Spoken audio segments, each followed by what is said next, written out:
నమస్తే, welcome to Shri సుదర్శన వీక్షణం. ప్రముఖ నిర్మాణ వాస్తు జాతకరత్న జననకాల నిపుణులు నివారక తేజం శ్రీ చెన్న సుదర్శన్ గారు ఇప్పుడు మన బీఆర్కే స్టూడియోలో ఉన్నారు.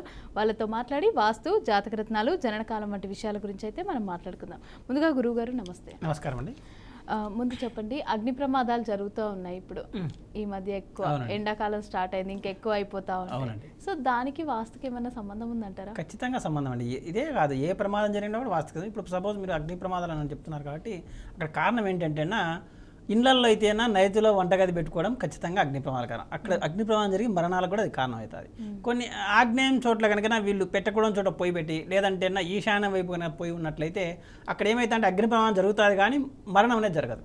ఇది దానికి ఉండే తేడా. ఇప్పుడు ఇళ్లలో అయితే ఆ విధంగా చూసుకోవచ్చు. తర్వాత ఈ ఫ్యాక్టరీలు, తర్వాత నిన్న మనం ఒకటి చూసుకుంటే ఇటువంటి చాలా ఫ్యాక్టరీలు ఏం చేస్తున్నారంటే ఆ బరువుల పరంగా ఆలోచన చేసి ఎక్కడైతే అగ్ని ఉండకూడదో అక్కడ అగ్ని పెడుతున్నారు. అంటే బాయిలర్స్, ఇటువంటి అమాంతంగా వెలిగేటి కానీ, బాగా మండేటి కానీ, టెంపరేచర్ ఎక్కువ ఉండేటి కానీ నైరుతిలో పెట్టడం వల్ల అక్కడ ఏం జరుగుతుందంటే అక్కడ వర్కర్స్ హాని జరుగుతుంది, యజమానికి హాని జరుగుతుంది. ఇట్లా ఏదైనా సరే మనం ఒక చోట అగ్ని ప్రమాదాలు విపరీతంగా అగ్ని చంచలంగా వెలుగుతుందంటే అక్కడ కారణం ఏంటంటే, అంటే ఎంత సమపాలలో వెలగాలనో అంతే వెలగాలి. ఇప్పుడు సపోజ్ ఒక ఫ్యాక్టరీకి ఎంత వేడి కావాలనో అంతే కావాలి. బాయిలర్స్ పేలడము, తర్వాత విపరీతమైన అగ్ని ప్రమాదానికి ఆ చుట్టుపక్కల కూడా నాశనం చేయడానికి కూడా కారణం ఏదానికి కారణం అంటే అట్లా పెట్టకూడని చోట, అంటే అగ్ని ఉండే చోట అగ్నిస్థానంలో అగ్ని ఉండకుండా నైరుతి వైపున కానీ వాయువు వైపున పెట్టినప్పుడు ఇంకా ఇటువంటి ఎక్కువ జరుగుతూ ఉంటాయి. అంటే మరణం అయితే సంభవించదు కానీ ఈ ఏదైతే అగ్ని ప్రమాదం జరిగినప్పుడు అది ఇంకా ఎక్కువగా జరుగుతూ ఉంటుంది. వాయువుగా అగ్నితోడైతే ఎట్లా ఉంటుందో అట్లా ఉంటుంది అనమాట. కాబట్టి ఇటువంటి చాలా జాగ్రత్త. ఒక ఇళ్లలో కానీ, నైరుతి మూల కానీ, వాయువులో కానీ, ఈశాన్యంలో కానీ వంట చేయకూడదు. అగ్ని అనేది అసలు వాడకూడదు. ఇంకా కొంతమంది ఏం చెప్తున్నారంటే నైరుతి మూల దీపం పెట్టండి, మీ ఇంట్లో దోషాలు పోతాయి అని చెప్తున్నారు. దానివల్ల ఏమవుతుంది, ఈ ఏదైతేనే పెట్టకూడని చోట అది పెట్టడం వల్ల ఇంకా లేనిపోయిన సమస్యలు ఎక్కువే పెంచుకుంటారు కానీ దానివల్ల ఉపయోగం లేకుండా పోతుంది. ఆగ్నేయం పెరుగుదలైనా కూడా ఇటువంటి ఒక స్థలంలో కన్నా ఆగ్నేయం పెరిగి ఉన్నా కూడా ఈ పెట్టకూడని చోట ఈ అగ్ని పెట్టారనుకో అక్కడ కూడా ఫైర్ ఇన్సిడెంట్ జరిగేదానికి అవకాశం ఉంది. అది చాలా విపరీతంగా జరుగుతూ ఉంటే చాలా జాగ్రత్త చూసుకోవాలి. అలాగే ఇంటి పక్కన ప్లేస్లు కానీ, ఖాళీ ప్లేస్లు ఏ సైడ్ ఉంటే మంచిది అంటారు? ఏ సైడ్ పెరిగి ఉండకుండా ఖాళీ ప్లేస్ ఎటుంటే మంచిది? సహజంగా అండి ఏ ప్లేస్లే కానీ ముఖ్యంగా మనం ఇక్కడ అగ్ని ప్రమాదాలు చూసుకున్నప్పుడు ఆగ్నేయం వైపు పెరిగి ఉంటేనే అగ్ని ప్రమాదాలు ఖచ్చితంగా దొరుకుతాయి. ఆ నైరుతి పెరిగి ఆగ్నేయం కూడా పెరిగి ఉన్నప్పుడు ఏమవుతాయంటే మరణాన్ని సంభవిస్తాయి. తర్వాత వాయువ్యం పెరిగి కనుక ఆగ్నేయం పెరిగి ఉన్నట్లయితే ఇప్పుడు ఏమైతే తరచూ వచ్చేసి అది గలాటలకు కారణం కాకుండా ఆ గలాటలు వీళ్ళేంటంటే వీళ్ళు చనిపోవడము, ఆత్మహత్య చేసుకోవడానికి కూడా ఏ కారణం లేదు. పెట్రోల్ పోసుకొని చనిపోవడము, లేదా కిరోసిన్ పోసి చనిపోవడం, ఇటువంటి ఎక్కువగా జరిగేదానికి అంటే గలాటలు పడి మనస్తాపం చెంది ఎందుకు ఈశాన్యం వచ్చేసి అక్కడ లోపం జరిగింది కాబట్టి ఇటువంటి సందర్భాలుగా చూసుకున్నప్పుడు దాని కారణంగా అక్కడ వచ్చేసి ఈ యొక్క ఏదైతేనే మనుషులు మనశ్శాంతిగా ఉండాలో ఉండకుండా చంచలం అయ్యి అక్కడ ఆ యొక్క ఆత్మహత్యకు దారితీసే అవకాశం అనేది ఉంటుంది. దీనికి నైరుతి ఆటోమేటిక్గా కనెక్ట్ అయి ఉంటుంది. ఎందుకంటే ఎప్పుడైతే ఆగ్నేయం వాయువాల పెరుగుదల ఉంటుందో ఇక నైరుతి కూడా సహజంగా వచ్చేసి అక్కడ డిస్టర్బెన్స్ అనేది జరిగి ఉంటుంది. ఎందుకంటే ఆ మూలమట్టానికి అది రాదు. తర్వాత తద్వారా ఏమైతే ఇటువంటి జరుగుతూ ఉంటాయి. ఇట్లా ఏ మూలైనా సరే పెరిగినప్పుడు ఈశాన్యం పెరిగినప్పుడు ఏం జరుగుతుందంటే ఒకవేళ నైరుతి పెరిగినప్పుడు ఈశాన్యం పెరిగినప్పుడు దీన్ని బ్యాలెన్స్ చేసుకుంటుంది. ప్రమాదం అంచుకు వెళ్తారు, మళ్ళీ వచ్చేసి ఈరోజు ఎట్లా ప్రొటెక్ట్ అయినామని ఆలోచిస్తారు. దానికి కారణం ఏంటంటే ఈ విధంగా చాలా జాగ్రత్త. ఇటువంటివి ఏ మూలే కానీ పెంచుకోకూడదు, ఏ మూలే కానీ తుంచుకోకూడదు. అది ప్రధానంగా చూసుకొని ఎందుకు తుంచుకోకూడదు అంటే ఇప్పుడు నైరుతి తుంచుకొని కానీ వీళ్ళు చేసుకున్నారనుకోండి, అక్కడ కొలతల విషయంలో అంటే ఈశాన్యం నైరుతి కొలత చూసుకున్నప్పుడు ఆగ్నేయ వాయువు కొలత ఎక్కువగా వస్తుంది. తద్వారా కూడా అక్కడ మాకేదో నైరుతి తగ్గిందండి, కానీ మాకేదో పుస్తకాలు రాసినారు లేదా చెప్తా ఉన్నారు నైరుతి తగ్గితే అపారంగా బాగుంటుంది కదా, లేదా యజమానికి కమాండింగ్ పవర్ ఉంటుంది, లేదంటే బాగా సంతోషంగా ఉంటారు, స్త్రీలు సంతోషంగా ఉంటారు, పురుషులు సంతోషంగా అని చెప్తారు కదా. కానీ ఇక్కడ మాకు జరగడం అని చెప్పేదానికి కారణం ఏంటంటే తరచూ అక్కడ నైరుతి ఎక్కడైతే తగ్గి ఉంటుందో అంటే విపరీతంగా కొంచెం తగ్గి ఉండొచ్చు, 1 ఇంచో 2 ఇంచులు అట్లా వచ్చేసి, ఎందుకంటే దక్షిణాగ్నేయం కానీ పశ్చిమ వాయువ్యం కానీ తగ్గి ఉండకూడదు కాబట్టి నైరుతి కంటే కూడా అటువంటి సందర్భంలో చూసుకోవచ్చు. అపారంగా కానీ అదే పని తగ్గించుకొని కాంపౌండ్ అన్ని కొలతలు సక్రమంగా ఉన్నప్పుడు కూడా చేసుకుంటేనా ఇక్కడ ఏదైతే వ్యవహార సమస్య ఉంటుందో అది పెరిగి మనశ్శాంతి లేకుండా ఆ ఇంట్లో వాళ్ళు ఉండేదానికి అవకాశం ఉంటుంది. అలాగే వాస్తుకు సంబంధించి కానీ, మీకు జననకాలంకి సంబంధించి కానీ ఎలాంటి ప్రాబ్లమ్స్ ఉన్నా కూడా మీరు స్క్రీన్ మీద కనిపిస్తున్న నెంబర్స్కి కాల్ చేసి మాట్లాడొచ్చు, పరిష్కారాలు కూడా తెలుసుకోవచ్చు. అయితే మనం చూస్తే ఇప్పుడు ఈ మధ్య కాంపౌండ్ వాల్ అనేది కట్టిన తర్వాత సగం కట్టేసి పైకి సగం కొంచెం గ్రిల్స్ వేస్తుంటారు. అవునండి, అట్లా వేయొచ్చు అంటారా? ఖచ్చితంగా అండి. ఇక్కడ ఏంటంటే వీళ్ళు ఆ సెక్యూరిటీ పర్పస్ కోసమో లేకపోతే ఎవరైనా బయటికి వెళ్ళేటోళ్ళు గబెక్కిన ఇక్కడ దూకకుండా మాలో కాంపౌండ్ వాళ్ళు మనం 6 అడుగులు ఇస్తాం.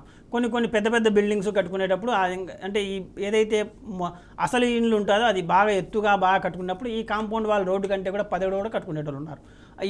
ఎట్లా కట్టుకున్నప్పుడు కూడా ఇంటి కంటే కూడా కాంపౌండ్ వాల్ మొట్టమొదటిగా ఎత్తు ఉండకూడదు. అది దక్షిణంలో కట్టుకోండి, పడమరలో కట్టుకోండి, తూర్పులో కట్టుకోండి, ఉత్తరంలో కట్టుకోండి, సంబంధం లేదు. ఈ కట్టుకున్న తర్వాత ఏం చేస్తున్నారంటే ఏదో సెక్యూరిటీ పర్పస్ అనేసి అవతల వాళ్ళు ఇక్కడ రాకుండా ఉండడానికి వీళ్ళు ఏం చేస్తారంటే, మీరు ఇంకోటి కూడా ఆలోచన చేసి ఫెన్సింగ్ కూడా ఒకవైపు వేస్తే ఒకవైపు వేయడం లేదు. అంటే ఏదైతేనా వాళ్ళకి ఇంటికి సపోజ్ తూర్పు ఉత్తరంగా ఇల్లు ఉందనుకోండి, పడమర దక్షిణంలో వేరే వాళ్ళ ఇల్లు కాబట్టి అక్కడ సెక్యూరిటీ ఉంటుంది కాబట్టి ఇక్కడ సెక్యూరిటీ ఉండదని ఫెన్సింగ్ ఈ గోడలకు వేసింటారు. దానివల్ల ఏమవుతుంది, గోడ హైట్ చూసుకున్నప్పుడు దక్షిణం గోడ కంటే పడమర గోడ, ఉత్తరం గోడ లేదా పడమర గోడ కంటే తూర్పు గోడ ఎక్కువ ఉండడం వల్ల ఇటువంటి సందర్భం అంటే జరుగుతూ ఉన్నాయి. అంటే అట్లా ఉండకూడదు అన్నమాట. ఇంకోటి ఏంటంటే మనం ప్రధానంగా ఎందుకు ఇస్తున్నాం ఇవి, ఏదైనా సరే మనం కాంపౌండ్ చుట్టూ ప్రహరీ అనేది జరగడానికి అంటే నడక జరగడానికి ఇస్తున్నాం. ఏదైతే వెంటిలేషన్ దారంగా అవి అబ్స్ట్రక్షన్ చేసుకుంటే సమస్య జరుగుతూ ఉంటుంది. అలాగే హైదరాబాద్ నుంచి లక్ష్మణ్ అని చెప్పి కాల్ చేస్తున్నారు, మాట్లాడదాం. లక్ష్మణ్ గారు నమస్తే అండి. హలో, నమస్తే అండి. నమస్తే అండి. మాట్లాడండి, మీ ప్రాబ్లం ఏంటో చెప్పండి. సార్ నమస్కారం. సార్ నమస్కారం అండి, చెప్పండి. సార్ లక్ష్మణ్ అండి. చెప్పండి. కొద్దిగా నాది ఎట్లా జాతకం ఉందో చెప్తారండి. జాతకం అండి, మీ డేట్ ఆఫ్ బర్త్ టైం నిమిషాలు ఉందండి. మాది కాంట్రాక్ట్ ఉండే ఇంతకు ముందు, అది ఇంతకు ముందు కాంట్రాక్ట్ ఉంటే లాస్ అయిందండి. అయ్యో, అది ఏం లేదు, కొద్దిగా ఇబ్బందిగా ఉందండి. మీరు ఉండే ఇల్లు సొంత ఇల్లు అండి, అద్దె ఇల్లా? హలో, మేము ఉండేది బంజారాల్స్ అండి, హైదరాబాద్. ఓన్ హౌసే? ఓన్ హౌసే కదండి? అవునా? లేదండి, అద్దె ఇల్లు, రెంట్ అండి. రెంట్. తర్వాత మీ డేట్ ఆఫ్ బర్త్ టైం నిమిషాలు సహా ఉందా అండి? ఉందండి. ఉంటే సంతోషం. 1981 ఆగస్టు 20 మధ్యాహ్నం నమాజ్ టైంలో పుట్టానండి. అంటే టైం లేదా ఎగ్జాక్ట్గా ఎన్ని నిమిషాలు కానీ? 1 గంట ఎగ్జాక్ట్లీ నమాజ్ వచ్చి మన 12:45 పుట్టినారు, కరెక్టేనండి? సరే, ఇక్కడ జాతకం ప్రకారం విశ్లేషణ చేసుకుంటే ఏ విధంగా ఉంటుందంటే, లక్ష్మణ్ అంటే మా అన్న చనిపోయారండి, రాముడు పుట్టి 20 రోజులు చనిపోయాడు. ఏదండి? మా అన్న రామ్ లక్ష్మణ్ అండి. మేము మా అన్నగారు 20 రోజులకి చనిపోయాడు రాముడు. లక్ష్మణుడు నా పేరండి. మీరు పుట్టినాక 20 రోజులు చనిపోయినాడా? ఇద్దరం మా అన్న రాముడు 20 రోజులు చనిపోయాడు. నా పేరు లక్ష్మణ్ అండి. ఇద్దరం ఒకటేసారి పుట్టాం. ఇద్దరు ఒకటేసారి పుట్టారు? మీరిద్దరు పుట్టిన తర్వాత 20 రోజులకి ఆయన చనిపోయాడు, అంతేనండి? అంతే అండి, అవునండి. సరే అండి, ఇట్లా ఎందుకంటే అక్కడ ఏదైతే సోదరతత్వం ఉందో జాతకంలో వచ్చేసి అది ఎఫెక్ట్ అయి ఉంటుంది. అంటే అది 11వ స్థానం కావచ్చు, 3వ స్థానం కావచ్చు. ఎఫెక్ట్ అయి ఉండడం వల్ల ఏదంటే మీకు ఏదైనా సరే జనాల నుంచి సహకారం రావాలనో, ముఖ్యంగా కాంట్రాక్ట్ విషయంలో ఏంటంటే జనాల నుంచి సహకారం వస్తూ ఉండాలి. మీ వర్కర్స్ కానీ లేదా మీ ఏదైనా సరే వర్కులు చేసిన వాళ్ళు కానీ వీళ్ళ దగ్గర నుంచి మీకు సహకారం లేకపోతే ఆ కాంట్రాక్ట్లు ఎదుగుదల ఉండదు, అనవసరమైన ఖర్చులు ఇటువంటి పెరిగి ఇబ్బంది పడుతూ ఉంటారు. ఆ సంఘటన జరిగిందంటే ఫస్ట్ దీన్ని విశ్లేషణ చేయాలి, ఆ స్థానాన్ని విశ్లేషణ చేయాలి. తద్వారా ఏంటంటే మనం ఏదైనా సరే ఆ యొక్క సమస్య అంటే ఎదుగుదలకు సంబంధించిన వచ్చేసి లేదా పనికి సంబంధించినది దశమ స్థానం కానీ లేదా దశమ భావకు శని కానీ ఇంకా మీకు డబ్బు పరంగా కలిసి రావాలంటే గురువు కానీ ఇటువంటి ఏదో ఒక గ్రహం సంబంధం కలిగిన జాతక చక్రంలో ఉపయోగపడతా ఉన్నట్లయితే ఆ రక్తదాన చేసుకోవడం వల్ల చాలా బాగుంటుందండి. అట్లా ఏదైనా ఉంటే ఒకసారి ప్రయత్నం చేయండి, పరిపూర్ణంగా జాతక విశ్లేషణ చేసుకోండి. అంటే ఇవి ఒకవేళ మీకు అవగాహన ఉంటే ఆ తృతీయము లేదా ఏకాదశము పరిశీలన చేసుకొని ఏదైనా గ్రహం సంబంధం కలిగి ఇబ్బంది కలిగిస్తూ ఉందా, మేలు చేసే గ్రహం ఉందని అది చూసుకొని చేసుకోండి. లేదా ఇంకా సొంత ఇంట్లో అయితేనే ఇంట్లో ఒకవేళ మీరు ఎలాగో అద్దెకే ఉంటున్నారు కాబట్టి ఆ ఇంట్లో ఉన్నాక ఆ నష్టం జరిగింది, అంతకుముందు కాంట్రాక్ట్ ఆ ఇంట్లో బాగా జరుగుతున్నాయా లేదా కూడా విశ్లేషణ చేసుకోండి. తద్వారా ఇబ్బంది లేకుండా వాస్తుపరంగా జాతకపరంగా చూసుకున్నట్లయితే మీరు చేసే పనుల్లో ఇక మీదట ఎటువంటి ఇబ్బంది లేకుండా ఉంటాయి. చాలా జాగ్రత్తగా గమనించండి. ఇప్పుడు అద్దె ఇల్లు అయినా సొంత ఇల్లు అయినా కూడా వాస్తు ప్రకారం సరిగ్గా లేకపోతే పిల్లలు కూడా పుట్టకుండా పుట్టినా చనిపోయే అవకాశాలు ఏమైనా ఉన్నాయంటారా? ఖచ్చితంగా అండి. ఇప్పుడు వీళ్ళ విషయంలో మనం చూసుకున్నప్పుడు ఒకరు మిగిలినారు, ఒకరు వెళ్ళిపోయినారంటే కూడా అక్కడ ఈశాన దోషం ప్రాధాన్యత ఉండొచ్చు, తర్వాత ఇతనికి కొంచెం కాలబలం ఉండొచ్చు. ఇంకా మనం అందుకే నిన్ననే చెప్పుకున్నాం, ఏ మనిషే కానీ పుట్టిన సమయం కరెక్ట్గా ఒకటే సమయం బట్టి ఒక జీవితం ఉన్నట్టు ఒకరి జీవితం ఉండదు. ఒకరి వృత్తిలో ఉండేటోళ్ళు ఇంకొక వృత్తిలో ఉన్నట్టు, అంటే ఒకే వృత్తిలో ఉండే అనేక జనాలను మీరు చూసుకున్నా కూడా వాళ్ళు ఒకరున్నట్టు ఇంకొకరు ఉండరు, ఒక కుటుంబంలో కూడా ఒకరున్నట్టు ఇంకొకరు ఉండరు. ఇది కారణం ఏంటంటే అదే భగవంతుని యొక్క విలాసం అని చెప్పాలి. ఎంత గొప్పగా ఆ యొక్క జాతకాలు అనేవి ఉంటాయంటే మన వాళ్ళు సామాన్యంగా ఏం చేస్తున్నారంటే నక్షత్రాన్ని రాశిని బట్టి నేను నక్షత్రం వాళ్ళకి తెలుసండి, ఈయన ఇదైపోతాడు లేకపోతే అదైపోతాడు లేకపోతే జైలు పాలవుతాడు ఈయన చెప్తూ ఉంటారు. దానివల్ల ఉపయోగం ఏం లేదు. ఆ జాతక పరిశీలన చాలా సునిశ్చితమైనది, చాలా పరిపూర్ణంగా చేయాల్సినది. కాబట్టి ఇవి చాలా జాగ్రత్తగా గమనించండి. అలాగే సుబ్బరాయుడు అని చెప్పి కడప నుంచి కాల్ చేస్తున్నారు. సుబ్బరాయుడు గారు నమస్తే అండి. నమస్తే మేడం, మాట్లాడండి, మీ ప్రాబ్లం చెప్పండి. స్వామి చెప్పండి సుబ్బరాయుడు గారు. స్వామి ఇప్పుడు మా ఇంట్లో నేను సొంత ఊర్లోనే సొంత ఇండ్లు కట్టుకున్నాను. ఈ ఇంట్లోకి అప్పటి నుంచి బాగానే ఉండే కానీ ఈ మధ్యలో చాలా సమస్యలు ఎక్కువ అయిపోయాయండి. అవి ఫైనాన్స్ ప్రభావంగా చాలా దెబ్బతిన్నాము, సర్వస్వం పోగొట్టుకున్నాము. ఏం చేసినా సెట్ కాకోకున్నది మా పరిస్థితి ఏంది. ఆ ఇండ్లు కట్టుకొని ఉన్నారు కదండి, అప్పుడు బాగానే ఉన్నారా? కట్టుకొని ఉన్న తర్వాత కట్టుకున్నాక సమస్యలు వస్తున్నాయా? అది పాత ఇండ్లే స్వామి. ఇప్పుడు ఇంద్రమ ప్రభుత్వంలో ఇచ్చిన గవర్నమెంట్ బిల్డింగ్స్ అయ్యి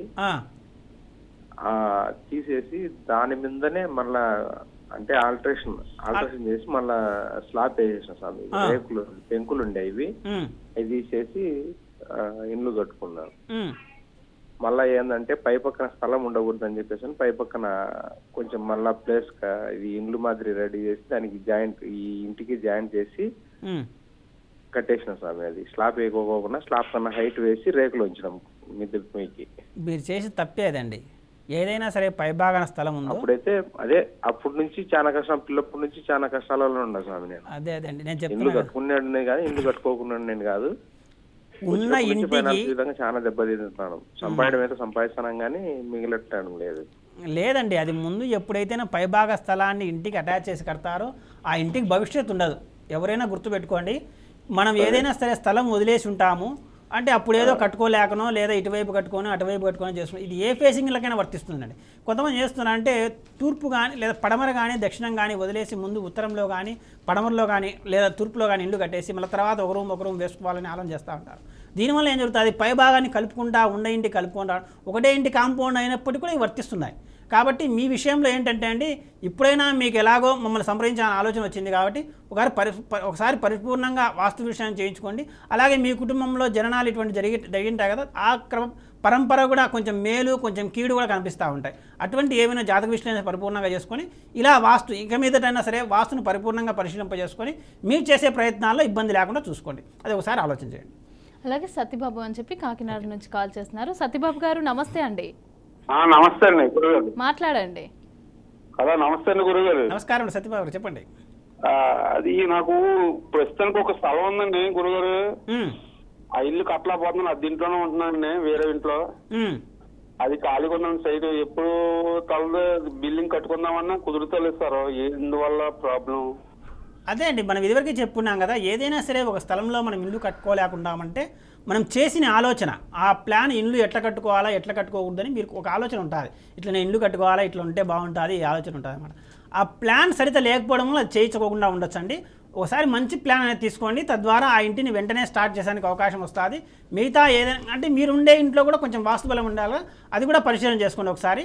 ఏదైనా సరే పని ముందుకు సాగాలంటే ఉండే ఇంట్లో ఈశాన దోషం ఉండడం వల్ల ఆ పని ముందుకు సాగుతూ ఉండదు. కాబట్టి చాలా జాగ్రత్త పరిశీలన చేసుకొని ముందు అక్కడ స్థలంలో మంచి ప్లాన్ తీసుకోండి, వెంటనే అది ఏదైతే ప్రారంభం అయిపోతుంది వెంటనే అయిపోతుంది. కిరణ్ అని చెప్పి హైదరాబాద్ నుంచి కాల్ చేస్తున్నారు. కిరణ్ గారు నమస్తే అండి. నమస్తే అండి, మాట్లాడండి. నమస్కారం అండి, చెప్పండి కిరణ్ గారు. మాది మెయిన్ ద్వారం వచ్చి నార్త్ ఫేస్ అండి. ఇప్పుడు టీవీ యూనిట్ వచ్చి తూర్పు వైపు తిరిగి ఉంటది నార్త్ ఫేస్ హౌస్ కి. ఆ టీవీ యూనిట్ లో పూజా మందిరం పెట్టుకోవచ్చు అండి, ఒక సైడ్ ఇటు కానీ అటు కానీ. టీవీ అంటే పూజ గది తూర్పు తిరిగి ఉంటది. అవునండి, ఇప్పుడు టీవీ వచ్చేసి పడమర చూస్తుంది అంతేనండి. టీవీ వచ్చి తూర్పు తిరుగుతుంది, నార్త్ ఫేస్ హౌస్ కాబట్టి నార్త్ ఎంటర్ అయ్యాక రైట్ సైడ్ కి వస్తుంది మన టీవీ యూనిట్.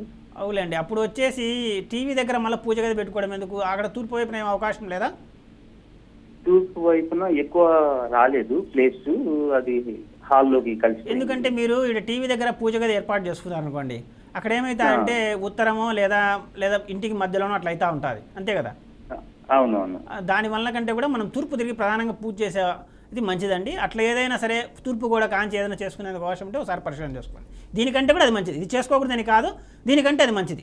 అట్లా సాధ్యం లేకపోతే టీవీ పక్కనే మీరు దేవుణ్ణి ఎక్కడైనా పూజ చేయొచ్చు, కానీ మనం ఎందుకంటే దేవుని మనకు తెలుసో తెలియక ప్రత్యక్ష భగవానుడు సూర్యభగవాన్ని మనం ఆరాధన చేయాలి, అది చాలా జాగ్రత్తగా గమనించండి. అట్లా చూడండి. అలాగే సూర్యనారాయణ అని చెప్పి గిద్దలూరు నుంచి కాల్ చేస్తున్నారు.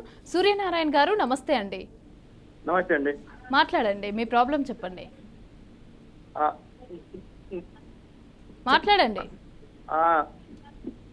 నమస్తే అండి. నమస్కారం అండి, చెప్పండి సూర్యనారాయణ గారు. నమస్తే గురువు గారు. నమస్కారం అండి, చెప్పండి. నమస్తే గురువు గారు. నమస్కారం అండి, చెప్పండి విషయం చెప్పండి. సార్ మాది, నా పేరు సూర్యనారాయణ రెడ్డి. మా ఇంట్లో నా పేరు మీద దక్షిణ ఫేస్ ఉంది. మీరు టీవీ చూస్తూ మాట్లాడద్దు, మీరు మాట్లాడండి, బయటకు వచ్చి మాట్లాడండి. అది మా ఇంటి నా పేరు మీద దక్షిణ ఫేస్ ఉంది. దాంట్లో నా పేరు మీద బలంగా ఉందా లేదా? దక్షిణం వైపు ఉంది, దక్షిణానికి ఇటువైపు అంటే రైట్ సైడ్ లో ఖాళీ స్థలం వదిలారు. అంటే పడమర వైపు వదిలారా, తూర్పు వైపు వదిలారా? కుడి వైపున వదిలారు. తూర్పు వైపు పడమర వైపు అంటే కుడి పక్కన, దక్షిణ వైపు కడతామా? ఇంటికి కుడి వైపు ఏంటది, అంతేనా? ఖాళీ స్థలం వదిలేదు. ఇంటికి కుడి వైపు పడమర వైపు ఖాళీ స్థలం వదలకూడదండి. అదేనా వదిలింటే ఒకవేళ దాన్ని అక్కడ వదిలేయాలకల్లా ఖచ్చితంగా తూర్పుకి అంతకంటే ఎక్కువ ఉండాలి. భవిష్యత్తులో దాన్ని ఇంటికి కలుపుకోవడానికి కూడా లేదండి. అది ఒకసారి పరీక్షణ చేసుకోండి. మీరు అన్నట్లు ఇంటికి పేరు బలానికి సంబంధం లేదండి. ఇంటికి ముందు బలం ఉండాలి. ఇంటికి ఎప్పుడైతే వాస్తు బలం ఉంటుందో అప్పుడు ఆటోమేటిక్గా అక్కడ జరగాల్సిన మంచి జరగడం వల్ల మీ పేరు కూడా బలం వస్తుంది. ఇట్లా లేకుండా చేసుకొని నాకు దక్షిణము మీరు ఎప్పుడైనా సూర్యనారాయణ అంటున్నారు, అది నాకు సరిపోదు, ఎస్ అనే అక్షరంతో మళ్ళీ దక్షిణం సరిపోదని కొంతమంది చెప్తా ఉంటారు. కానీ వాటికంటే కూడా ఇంట్లో వాస్తుదోషాలు లేకుండా ప్రధానంగా పరిశీలన చేసుకోండి. తద్వారా మీకు బలం ఉంటుంది, కుటుంబ సభ్యులందరూ కూడా బలం ఉంటుంది. ఇది చాలా జాగ్రత్తగా గమనించండి.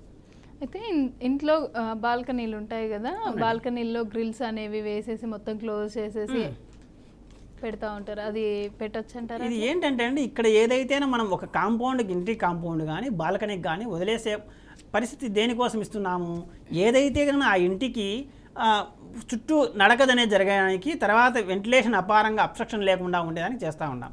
వీళ్ళు ఏం చేస్తున్నారు, ఆ సెక్యూరిటీ పర్పస్ కోసమని ఎట్లా పడితే అట్లా ఆ కాంపౌండ్, ఆ బాల్కనీకి కానీ కాంపౌండ్ కానీ గ్రిల్స్ ఫిక్స్ చేసుకొని జరగకూడని నడకలు జరుగుతూ ఉన్నాయి. ఇది కొంతమంది మేము విశ్లేషణ, మా ప్రముఖ పొలిటికల్ పార్టీ వాళ్ళకు కూడా ఇట్లా సమస్య జరుగుతూ ఉంది.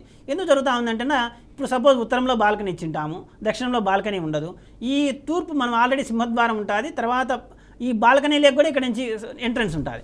దాని ద్వారా రెండు బంద్ చేసుకోవడం వల్ల ఇప్పుడు ఇది బంద్ చేసినప్పుడు ఈ రెండింటికి కలిపి మనం ఆ సిట్అవుట్ ఏరియా ఈ బాల్కనీకి చూసుకున్నప్పుడు ఇక్కడి నుంచి జరిగే నీచ స్థానం నడక అనేది జరుగుతూ ఉంది. కాబట్టి అట్లా కూడా దోషాలు జరుగుతాయి. సాధ్యమైనంత వరకు ఏంటంటే మీరు ఆ సెక్యూరిటీ కోసం ఆలోచన చేసినప్పుడు దొంగ అనేటోడు ఎట్లయినా వస్తాడు, మీరు మేల్కొనగానే వచ్చిపోతాడు. అట్లాంటి జరుగుతూ ఉన్నాయి. కాబట్టి మీరు అదే పనిగా ఎంత సెక్యూరిటీగా ఎంత బలంగా చేసుకున్నప్పుడు కూడా అదేం ఉపయోగమే ఉండదు. కానీ ప్రకృతి ఎప్పుడైతే మీకు సహకరిస్తూ ఉంటుందో ఆ దొంగకు ఆలోచన లేకుండా కూడా చేస్తుంది. ఇంట్లోకి వచ్చినా కూడా ఎందుకు లేబ్బాని వెళ్ళిపోదామని ఆలోచన ఉంటుంది. కాబట్టి ఇటువంటి వాస్తులు ఉంటాయి. కాబట్టి అనవసరంగా, అవసరమైతే చేసుకోవచ్చు కానీ అనవసరంగా ఎక్కడే కానీ అట్లా వాస్తు విరుద్ధంగా చేసుకోకూడదు. అలాగే ఇప్పుడు గ్రిల్స్ ఏర్పాటు చేసి మొత్తం చెట్లు మొక్కలు అవన్నీ పెట్టేస్తూ ఉన్నారు, అట్లా పెట్టొచ్చు అంటారా? అంటే మనం గ్రిల్సే చేయొద్దని ప్రప్రథమంగా చెప్తుండేది. ఒకవేళ లేదు మాకు అక్కడ సౌకర్యం అంటే కొన్ని చోట్ల గ్రిల్స్ ఏర్పాటు చేయాలి. ఎట్లాంటి చోట్ల అంటేనా, ఓ చోట ఎక్స్టెన్షన్ అయి ఉంటుంది, అది బయటికే ఉంటుంది, దాని యొక్క ప్రభావం అనేది ఇంటిలో ఇబ్బంది కలిగిస్తూ ఉన్నప్పుడు అటువంటి చోట్ల మేము ఏంటంటే గ్రిల్స్ వేసుకోమని చెప్తాం. అంటే ఏదైతే మనం సమాన కొలతలుగా ఎటువైపు పెరగకూడదు తరగకూడదు అని చెప్తూ ఉంటాం. కాబట్టి అటువంటి పరంగా చూసుకోవాలి. కానీ అది మళ్ళీ అక్కడ వాస్తుదోషాలు కలిగిస్తానే చూసుకోవాలి. ఒకవేళ ఏర్పాటు చేసిన తర్వాత అది వాస్తుబద్ధంగా ఉన్నట్లయితే అక్కడ తూర్పు వైపున కానీ ఉత్తరం వైపున కానీ ఈశాన్య వైపున అస్సలు ఆ మొక్కలు పెట్టుకోకుండా తూర్పులో ఉత్తరంలో పెట్టుకోవచ్చు అండి. మొక్కలు మాత్రమే పెట్టుకోవచ్చు. పెద్ద పెద్దగా పెరిగి గుబులుగా పెరిగి తర్వాత ఆ తీగలన్నీ ఆ వెంటిలేషన్ రాకుండా అబ్స్ట్రక్షన్ చేసి చేసుకోకూడదు. అదే పడమరలో దక్షిణంలో అయితే బాగా తీగల చెట్లైనా వేసుకోవచ్చు అండి. అది చాలా జాగ్రత్త పరిశ్రమ చేసుకుని వేసుకోవాలి. అలాగే వ్యాపారస్తులు కానీ ఇప్పుడు మిగతా ఎవరైనా కూడా రత్నాలు అనేవి ధరిస్తూ ఉంటారు, అవి యూజ్ అవుతాయి అంటారా వ్యాపారస్తులకు మెయిన్గా? చాలామంది ఏం చేస్తుంటారంటే వ్యాపారం చేసుకునే వాళ్ళనేసి గ్రీన్ అంటే ఎమరాల్డ్ గ్రీన్ అనే రాయి, అంటే ఆ రాయిని ధరిస్తూ ఉంటారు. అటువంటి రాయి ధరించినప్పుడు వీళ్ళు ఏంటంటే వ్యాపారం అంటే బుధుడు సహజంగా వచ్చేసి ఆ బుధ గ్రహానికి సంబంధించినది. ఆ యొక్క గ్రహం కారకుడు వ్యాపార కారకుడు అనే ఆలోచనతో అంటే మార్కెటింగ్ వాళ్ళకి కానీ లేదంటే ఉత్పత్తి చేసే వాళ్ళకి కానీ అనేక రకాలుగా అది వ్యాపార పరంగానే మంచిదని చెప్తూ ఉంటారు. దానివల్ల ఒకవేళ అదే బుధుడు కానీ మీకు జాతకంలో దోషం కలిగిస్తూ ఉన్నాడు అనుకోండి, అంటే అనవసరమైన ఖర్చులు, అనారోగ్యాల పాలు, తర్వాత జరగకూడని విషయాలు జరుగుతూ అట్లా చేస్తూ ఉన్నప్పుడు ఏం చేస్తుంది, నెగిటివ్గా ప్రభావితం చేస్తుంది. అందుకే ఆ రాయి పెట్టుకునే వ్యాపారస్తులంతా బ్రహ్మాండంగా ఆ రాయి పెట్టుకునే ఐపీ పెట్టే కాలాలు కూడా ఉన్నాయి. కాబట్టి అటువంటి చాలా జాగ్రత్తగా మీ జీవితాల్లో మీ చుట్టుపక్కల పరిశీలన చేసి ఒకసారి గమనించండి. అలాగే రోజును బట్టి జననకాలం అనేది నిర్ణయించవచ్చా? ఖచ్చితంగా అండి. ఈ రోజును బట్టి అంటే చాలామంది చేస్తారంటే సపోజ్ మాకు మోపిల్లోడు పుడతాడు, గురువారం అయితే మంచిది, గురుబలం ఉంటుంది, తర్వాత మంగళవారం మంచిది, ధైర్యంగా ఉంటారు, మోపిల్లల విషయంలో ఆలోచన చేస్తారు. అలాగే ఆదివారం అయినా సరే రవి అంటేనా బాగా ఈ గవర్నమెంట్ పరంగా రాజకీయ పరంగా కారణం అని చెప్తూ ఉంటారు. ఇటువంటి దానికంటే కూడా వీళ్ళు ఏం చేసుకోవాలంటేనా ఆ రోజుకు ప్రాధాన్యత ఇచ్చేదానికంటే ఆడపిల్లలకైతే శుక్రవారం, ఇట్లా మంగళవారం అయితే మంగళగౌరి అని ఆలోచన చేస్తారు. ఇట్లా ఆ రోజు కంటే ఆలోచన చేస్తారంటే డెలివరీ విషయంలో పర్ఫెక్ట్గా అంటే రోజులు కూడా పరిగణలోకి తీసుకోవచ్చు, కానీ దానికంటే కూడా జాతకాన్ని పరిగణలోకి తీసుకోవాలి. నవగ్రహాలు ఎక్కడ ఉన్నాయి, గ్రహాలు ఏమైనా ఇబ్బంది వెలుస్తున్నాయో జాతకం ప్రధానంగా చూసుకొని చేసుకున్నట్లయితే ఆ యొక్క భర్త అనేది చాలా బాగుంటుంది. లేదంటే వీళ్ళు డెలివరీకి పలానా రోజు అయితే బాగుంటుంది పలానా పనేసి ఆపరేషన్ చేసుకుంటే మళ్ళీ నెక్స్ట్ జరిగే పరిస్థితులు మీరు చూస్తూ ఉండొచ్చు. చాలా జాగ్రత్తగా గమనించండి. అలాగే స్వస్తిక్ అని చెప్పి హైదరాబాద్ నుంచి కాల్ చేస్తున్నారు. స్వస్తిక్ గారు నమస్తే అండి, నమస్తే మేడం. మాట్లాడండి. గురువు గారు చెప్పండి. ఇది నా పేరు మీద ఆర్మీ జాబ్ అంటే జాబ్స్ ఏమైనా ఉన్నాయా అని తెలుసుకొని కాల్ చేశాను. మీ పేరు మీద జాబ్స్ ఏమైనా ఉన్నాయని కాల్ చేశాను. జాబ్స్ ఉన్నాయని? అవును సార్. మీరు డేట్ ఆఫ్ బర్త్ టైమింగ్ నిమిషాలు సార్ ఏమైనా ఉందా అండి?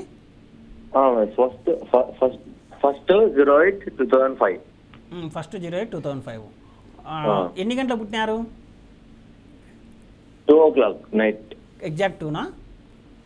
సరే, ఇక్కడ ఒకటి గుర్తుపెట్టుకోండి. ఎలాగో టైం ఇది పర్ఫెక్ట్గా ఉంది కాబట్టి పేరును బట్టి ఉద్యోగ విషయాలు మనం చెప్పలేమండి. ఎందుకంటే పలానా రాశి అనేసి ఇప్పుడు మనం చెప్పుకున్నట్లు ఏదైతే రత్నాల విషయంలో ఆ గ్రీన్ రాయి అనేది మేలు చేస్తాయని ఆలోచన చేసినప్పుడు ఈ కన్యానో రాశో లేదంటే మిథున రాశి అయినప్పుడు ఆ సత్సంబంధ కన్య అయితేనే మార్కెటింగ్ అని చెప్తారు, మిథునం అయితే ఉత్పత్తి సంబంధించిన సమస్యలు అని చెప్తూ ఉంటారు. ఇటువంటి మనం ఆలోచన చేసుకున్నప్పుడు దానికంటే కూడా ఏదైతే కనుక ఆ పేరుకు తగ్గట్టుగానే ఆలోచన చేయడం కంటే జాతకంలో పరిపూర్ణంగా ఆ యొక్క ఏదైతే గ్రహబలం కలుగుతూ ఉంటుందో దాన్ని ధారణ చేసుకోవడం వల్ల ఆ గ్రహ సంబంధ రత్నం ధారణ చేసుకోవడం వల్ల ఇది ధారణ చేసుకోవడం వల్ల ఏమవుతుందంటే మీరు ఏదైతే పని చేయాలో అది చేయిస్తారు. తద్వారా మీ ఆలోచన అనేది కరెక్ట్గా ఉంటుంది. అట్లా లేకుండా ఏదో పలానా నా పేరుకి అయితే ఈ పని సూట్ అవుతాయని మీరు ఆ ప్రయత్నం చేస్తారు, నిజంగా ఆ పని మీకు సూట్ కావాలనుకోండి అనవసరమైన నష్టాలు, చేసే పనిలో ఆసక్తి లేకపోవడం ఇటువంటి కూడా జరుగుతూ ఉంటాయి. చాలా జాగ్రత్తగా గమనించుకోండి. అలాగే మనకి సురేష్ అని చెప్పి హైదరాబాద్ నుంచి కాల్ చేస్తున్నారు. సురేష్ గారు నమస్తే అండి. నమస్కారం అమ్మా, మాట్లాడండి. సార్ గురువు గారు. చెప్పండి సురేష్ గారు. సార్ నమస్కారం సార్. సార్ నా దగ్గర నాకు జాబ్ ఏది చక్కగా ఉంటలేదు సార్. 2-3 రోజులకే పోతాంది, లేకపోతే 2-3 నెలల కంటే ఎక్కువ ఏడు చేయలేకపోతాను సార్. దాదాపు నేను 1989లో పుట్టినా సార్, అక్టోబర్ 6వ తారీఖు. అది ఏడికి పోయినా కూడా ఎక్కువ రోజులు చేయలేకపోతున్నా, స్ట్రెస్ అవుతున్నా. ఎట్లా సార్ నాకు ఏది రమ్మెత్తలేదు సార్. ఎన్ని గంటలకు పుట్టారండి? ఒకసారి సార్ నేను రాత్రి 8:30కు పుట్టినా సార్. 8:30కి ఎలాగో టైం పర్ఫెక్ట్గా ఉంది. ఇది ఇట్లా ఎన్నాళ్ళు మీరు ఎన్నాళ్ళు? 1989 పుట్టింది? అవును సార్. 89 దాదాపు 11. మధ్యలో ఒక టీ కొట్టు పెట్టుకున్నా సార్, అది కూడా నడవలేదు సార్. అంతా అట్లా నష్టం వచ్చింది సార్. ఇది ఎన్నాళ్ళ నుంచి జరుగుతుంది? మీరు వృత్తిలో ఉండబట్టి ఎన్నాళ్ళు అవుతుంది సార్? నేను 10 సంవత్సరాల నుంచి మార్కెటింగ్ చేసుకుంటున్నా సార్. మార్కెటింగ్ ఉద్యోగం చేస్తున్నా సార్. ఏడవైనా చక్కగా నిలుస్తలేదు సార్. ఇక్కడ 2 విధాలుగా ఆలోచన చేయండి. నెంబర్ 1 పాయింట్ ఏంటంటే మీకు ముందు ఏదైతే గ్రహబలం ఉండాలో ఆ గ్రహబలం లేదు. ఏది దశమాధిపతి కానీ లేదా పనిచేసే శని యొక్క బలం కానీ లేదు. ఇక్కడ కన్నా మీకు శని కన్నా మీ జాతకంలో ఉపయోగపడతా ఉన్నాయనుకోండి, ఆ శని యొక్క రత్నదానం నీలం చేసుకున్నట్టు ఉపయోగం బ్రహ్మాండంగా ఉంటుంది. ఎందుకంటే ఏదైనా పనిలో సక్సెస్, ఆ చుట్టూ ఉండే జనాలు సహకరించడము, తర్వాత మీరు చేసే పని మీద మీకు ఆసక్తి ఉండటము, తర్వాత తద్వారా మంచి ఫలితాలు పొందడం కూడా అక్కడ ఉపయోగపడుతూ ఉంటుంది. ఇక్కడ చాలా జాగ్రత్త పరిశీలన చేసుకొని అవి చూసుకోండి. ఒకసారి మీరు ఇంకా పరిపూర్ణంగా కావాలంటే గ్రహబలం మంచిగా జాతక విశ్లేషణ చేసుకొని ఆ గ్రహబలం తీసుకోండి, ఇబ్బంది లేకుండా ఉంటుంది. ఇక మీద మీరు ఇప్పుడు ఏదైతే సమస్యలు పడతాం ఇంకోటి కూడా ఉండొచ్చు. దశాకాలం అనేది మాక్సిమంగా ఈ యొక్క శని కానీ లేదంటే శుక్రుడు కానీ బుధుడు కానీ యొక్క దశ 18 నుంచి 20 ఏళ్ళ కాలం ఉంటుంది. అటువంటి సందర్భం ఇటువంటి జరుగుతూ ఉండొచ్చు. కానీ మనకి ఈ దశ కాలం బాగలేదు కదా అని అది మ్యాక్సిమం ఇంకా ఎవడైనా సరే ఇబ్బంది పడతా ఉంటే ఒక 20 ఏళ్ళు ఇబ్బంది, అంతమంది ఇబ్బంది అంటే పూర్తిగా జాతకమే దోషం. కానీ మనం ఒక సంవత్సరం ఇబ్బంది పడితేనే మనం తట్టుకోలేం, ఒక 5 ఏళ్ళు 6 ఏళ్ళు అయినా కూడా తట్టుకోలేం. కాబట్టి మీరు ఏదైనా సరే ఈ యొక్క నివారణోపాయంగా ఆలోచన చేసి మంచి జాతక విశ్లేషణ చేసుకొని ఆ గ్రహ ఏదైతే మీకు మేలు చేస్తూ ఉండో ఇది కాదండి, ఏదంటేనా దశ అంతర్దశల కాలంగా కాకుండా ఏదైనా చెడుపు చేసేది కాకుండా మంచి చేసే రత్నదానం చేసుకొని చాలా బాగుంటుంది. అలాగే ప్రియాంక అని చెప్పి గుంటూరు నుంచి కాల్ చేస్తున్నారు. ప్రియాంక గారు నమస్తే అండి. సార్ నమస్తే సార్. నమస్కారం అండి, చెప్పండి. హలో సార్ నమస్తే సార్. నమస్కారం అండి, చెప్పండి. సార్ నేను 1994 జూలై 29వ తారీఖున పుట్టాను సార్. ఉదయం 6 గంటల నుంచి 7 గంటల మధ్యలో. నేనేం చేసినా కానీ సక్సెస్ అవ్వట్లేదు సార్. ఒక 8 years నుంచి మ్యారేజ్ విషయం కానీ, లవ్ ఇష్యూ కానీ, జాబ్ ఇష్యూ కానీ ఏదైనా కానీ నేను మనశ్శాంతిగా ఉండలేకపోతున్నాను. జాబ్ సెల్ఫ్ కాన్ఫిడెన్స్ ఉండట్లేదు, ఫైనాన్షియల్ గా ఇబ్బంది పడుతున్నాను, ఫ్యామిలీ పరంగా ఇబ్బంది పడుతున్నాను సార్ అన్ని విషయాల్లో. మీరు జన్మ సమయం 6 నుంచి 7 వరకు ఎగ్జాక్ట్ ఏమైనా ఉందా అంటే నిమిషాలతో సహా? అంటే ఎగ్జాక్ట్ గా తెలియదు సార్. 6 గంటల తర్వాత పుట్టాను అని అంటున్నారు. 6, 6:30, 7 మధ్యలో. మీరుండే సొంత ఇల్లా అంటే అద్దె ఇల్లా? సొంత ఇల్లే సార్. సొంత ఇల్లే. ఒకసారి వాస్తు పరిశీలన చేయించుకోండి. అక్కడ ఏదైనా సరే ఈశాన దోషం ఉన్నా, ముఖ్యంగా ఉత్తర ఈశాన దోషం ఉన్నప్పుడు ఈ మధ్య స్త్రీ అనేది బాధపడుతూ ఉంటుంది, వాళ్ళు చేసే పనుల్లో పురోగతి ఉండదు, తద్వారా ఆర్థిక సమస్యలు కూడా ఉంటాయి. అది ఏదైనా ఉందేమో ఒకసారి పరిశీలన చేసుకోండి, ఇబ్బంది లేకుండా ఉంటుంది. ఎందుకంటే డేట్ ఆఫ్ బర్త్ టైమింగ్ నిమిషాలతో సహా లేదు కాబట్టి, మీది టైమింగ్ అనేది నిమిషాలతో సహా లేదు కాబట్టి అక్కడ జాతక పరిశీలన ప్రశ్న జాతకం ప్రకారం చేయొచ్చు. కానీ దానికంటే కూడా ఎలాగో మీ సొంత ఇల్లే కాబట్టి మార్పులు చేసుకుంటే ఇంట్లో ఉండే వాళ్ళతో బాగుంటారు, కుటుంబ సభ్యుల మధ్య సఖ్యత ఉంటుంది, తద్వారా మీరు చేసే పనిలో వృద్ధి ఉంటుంది. చాలా అంటే అన్నీ కూడా వివాహ విషయంలో కానీ లేదా పని విషయంలో కానీ ఇంట్లో కూడా బాగుంటుంది. చాలా జాగ్రత్త పరిశీలన చేసుకోండి. సింగయ్య అని చెప్పి ఒంగోలు నుంచి కాల్ చేస్తున్నారు. సింగయ్య గారు నమస్తే అండి. సింగయ్య గారు నమస్తే అండి. నమస్తే మేడం. నమస్తే అండి, మాట్లాడండి. చెప్పండి సింగయ్య గారు. కొత్తగా ఇల్లు కట్టుకొని పిల్లర్ల మీద స్లాబ్ వేసా. నా ఇంటికి పరంట పక్క రోడ్డు, అయితే 7 అడుగులు ఖాళీ వదిలిపెట్టి మెట్లు కట్టుకున్నా. తూర్పు పక్క 20 అడుగులు మెల్ల ఉంటది. దక్షిణ పక్క వచ్చేసి నా ఇంటి కానిచ్చి పారి పెట్టుకున్నా, నా అవతల మెల్ల లేకపోతే. పైన బాలకాని కింద కిచెన్ పెట్టుకున్నా ఆగ్నేయలో. అదయ్యా చెప్దాం అనుకుంటున్నా. ఎట్లా నా భార్య పేరు జ్యోతి పేరు మీద కట్టుకుంటున్నా ఇల్లు. అదయ్యా మీరు చెప్పిన దాని ప్రకారం అయితే ఏం దోషాలేం కనిపించడం లేదండి. మీరు దక్షిణం కూడా ఆంచి కట్టాను కూడా, దానికంటే ఒక 2 అడుగుల ఖాళీ స్థలం వదిలిపెట్టింటే మంచిగా ఉండేది. ఇంకా సరే ఎలాగో ఆల్రెడీ స్టార్ట్ చేసినారు కాబట్టి పడమర తూర్పు కొలతలు చూసుకున్నప్పుడు ఏం సమస్య లేదు. కానీ ఇక్కడ మీరు జాగ్రత్తగా గమనించాల్సింది ఏంటంటే, ఏదైనా సరే మెట్ల కింద బాత్రూమ్ కానీ పిల్లర్ కానీ వేసినట్లయితే దాని పారకు పశ్చిమ వాయువు కూడా పిల్లర్ వేయండి. అది చాలా జాగ్రత్త, మిగతా ఏం ఇబ్బంది ఏం లేదు. అలాగే థ్యాంక్ యూ గురువు గారు, అందరికీ పరిష్కారాలు తెలియజేసినందుకు మా వ్యూవర్స్కి అలాగే మాకు అందరికీ. సో చూసారు కదా, ఇది ఇవాల్టి శ్రీ సుదర్శన వీక్షణం. మీకు ఎలాంటి ప్రాబ్లమ్స్ ఉన్నా కూడా స్క్రీన్ మీద కనిపిస్తున్న నెంబర్స్కి కాల్ చేసి మీరు మాట్లాడొచ్చు, పరిష్కారాలు తెలుసుకోవచ్చు. Thank you. సలహాల కోసం సంప్రదించండి ప్రముఖ వాస్తు రత్న కాల నిపుణుడు నివారికా తేజం శ్రీ చెన్నా సుదర్శన్ గారు, శ్రీ సుదర్శన నిలయం, ఇంటి నెంబర్ 23-126-1, మహేంద్రనగర్, ప్రొద్దుటూరు, కడప జిల్లా. Pin code 516360. మీరు సంప్రదించవలసిన ఫోన్ నెంబర్లు 9391674831, 9440114741, అలాగే 9505899971, 9989755311. శ్రీ సుదర్శన వాస్తు గురించి మరింత సమాచారం కోసం గూగుల్ సెర్చ్ లో శ్రీ సుదర్శన వాస్తు అని ఖచ్చితమైన స్పెల్లింగ్ లో తెలుసుకోవచ్చు.